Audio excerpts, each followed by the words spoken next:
పండుగ శోభాయమానంగా జరుగుతోంది. వెల్లువలా తరలివచ్చిన భక్తజనంతో సింహపురి సీమ పులకిస్తోంది.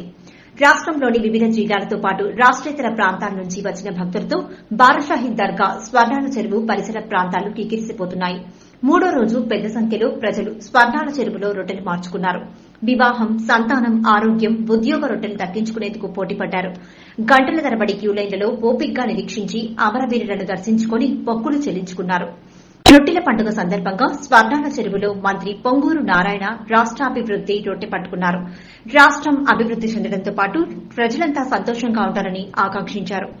ఈ కార్యక్రమంలో ఎంపీ వేమిరెడ్డి ప్రభాకర్ రెడ్డి, ఎమ్మెల్యేలు కోటంరెడ్డి శ్రీధర్ రెడ్డి, ప్రశాంత్ రెడ్డి, సోమిరెడ్డి చంద్రమోహన్ రెడ్డి, నెల్లూరు పార్లమెంట్ నియోజకవర్గ తెదేపా అధ్యకుడు అబ్దుల్ అజీజ్, డిప్యూటీ మేయర్ రూప్ కుమార్ యాదవ్ పాల్గొన్నారు.